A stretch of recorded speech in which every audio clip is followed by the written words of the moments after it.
Hello and welcome to Precon Decon, the video series where I deconstruct the pre-constructed decks of Magic the Gathering's history. In this video we're going to keep looking at Corset 2021 and we're going to move on and look at Chandra, Flames Catalyst, which is a mono-red deck. Let's take a look at the deck list. So we've got 22 creatures, 11 instants, 1 enchantment, 25 land, and of course a single Planeswalker, and we've got a mana curve off to the side there. I'm just going to say now, take a note of how many non-creature spells are in this deck.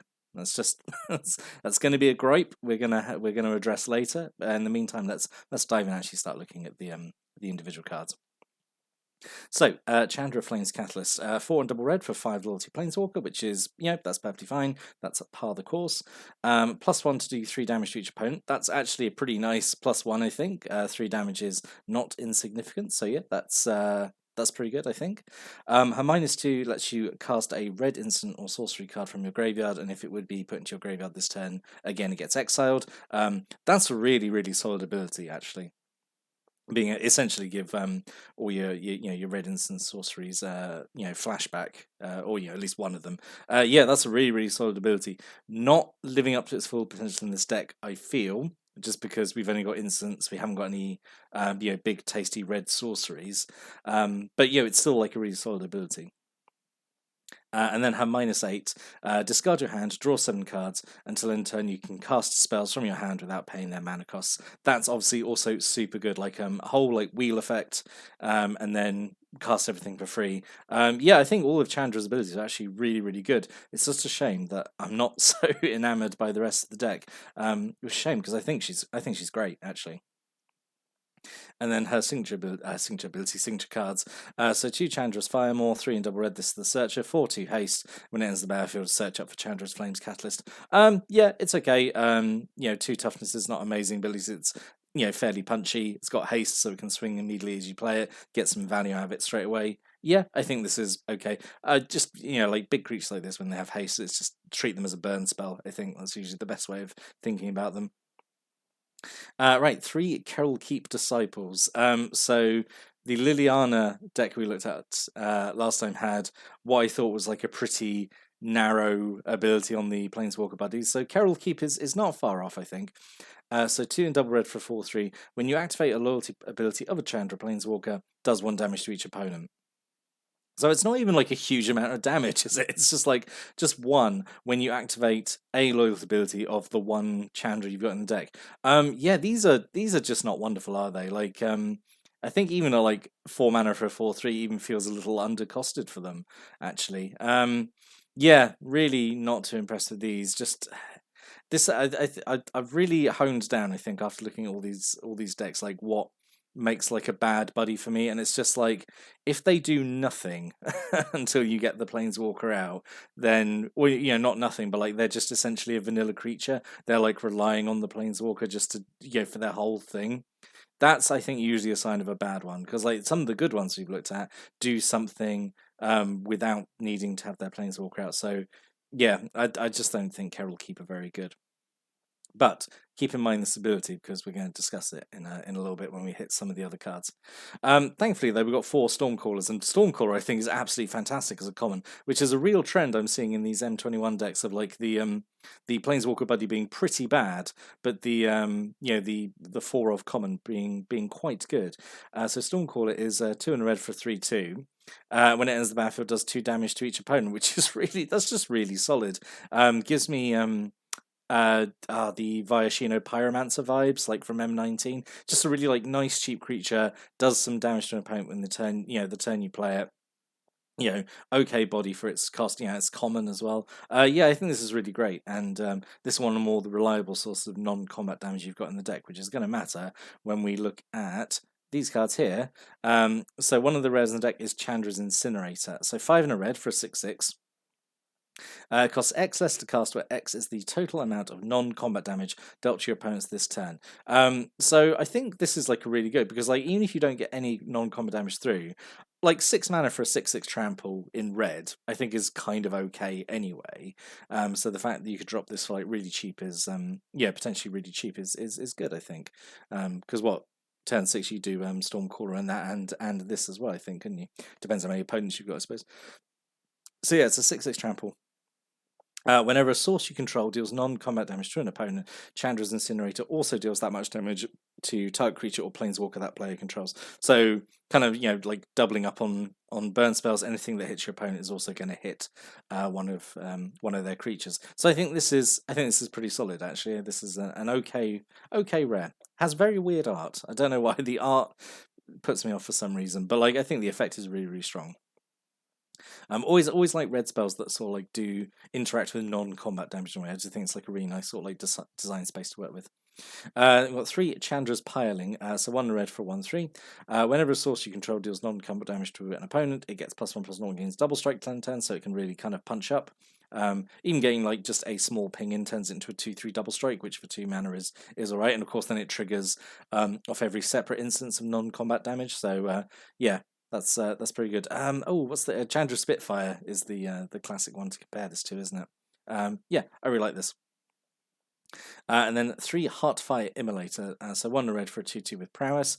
Whenever you cast a non-creature spell, this creature gets +1/+1 to turns. Yep, says that's a pretty good ability. However, note when we looked at the deck list, we've only got 12 non-creature spells in the deck, which is, I mean, it's okay. It's sort of a bit higher than normal, but for a red, and this is going to be a theme in the next few cards we look at, non-creature spells, and instants and sorceries, that kind of thing.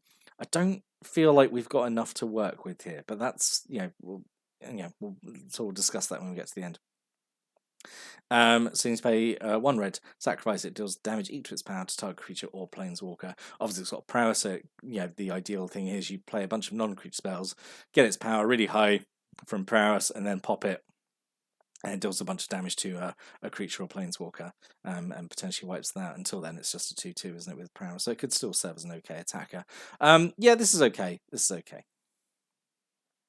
Right, and then a whole bunch of non-creature spell triggers. So we've got 2 Spellgorger Weird, 2 and a red for a 2/2. Whenever you cast a non-creature spell, put a +1/+1 counter on Spellgorger Weird. Okay. 2 Pyroceratops, 3 and a red for a 2/3 with trample. Whenever you cast a non-creature spell, put a +1/+1 counter on Pyroceratops. I don't think the deck needed both. I would have gone with one. I would have gone with Pyroceratops just because it's got trample.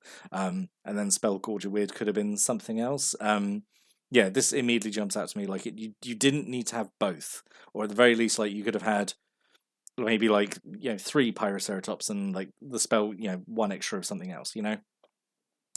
So this is immediately weird, but this is what we're obviously pointing towards. We want non-creature spells. This kind of standard red thing of where we play a bunch of spells, we get a bunch of triggers, and we kind of swing that way. We're not trying to win with burn damage. We're trying to win with maybe things that get pumped up.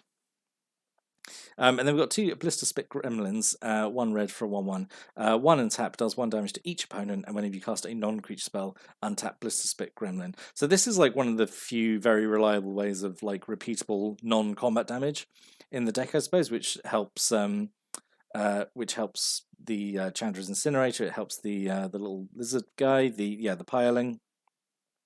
So this is okay, and the fact it's got this the untap trigger means it could potentially do a fair bit of damage. It could do more damage than its cost essentially in a turn. So yeah, this is okay. Like I said, I just don't think the amount of non-creature spells really supports it, at least in my eyes. So we've got 3 shocks, 1 red to do 2 damage to any target. Yep, we love shock. Always good to see shock. And then 2 slaying fires, so 2 and a red. Instant does 3 damage to any target and has adamant. If at least 3 red mana was spent to cast a spell, it does 4 damage instead. We're playing mono red. This essentially is always doing 4 damage. I love slaying fire. It's one of the very few challenger decks I bought was the Cavalcade Charge, and slaying fires in that, and being able to kick out 4 damage to anything for only 3 red mana is really nice finisher. So this is a really nice inclusion, but that's the only burn spells, and now we've just got a whole suite of pump spells for some reason. And I know why these are in here, because they're still obviously non-creature spells. They still buff up the Pyroceratops, they untap the Blister Spit, but we've also got some cards that care about non-combat damage as well. So I guess that's these spells here really kind of representing my kind of confusion with the deck. It feel like it's branching off into 2 things.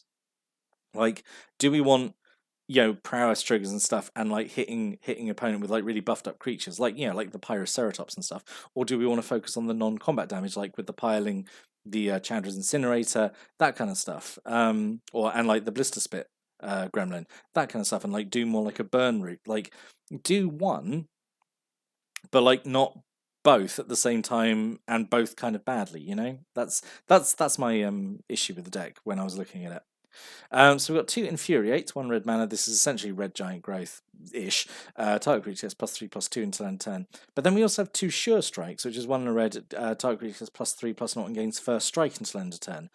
Which I would argue is, it's not strictly better than Infuriate. Obviously, it's more expensive. Doesn't give a toughness boost. There is, I suppose, a niche chance you might want to use the toughness boost from Infuriate to like survive burn or something like that.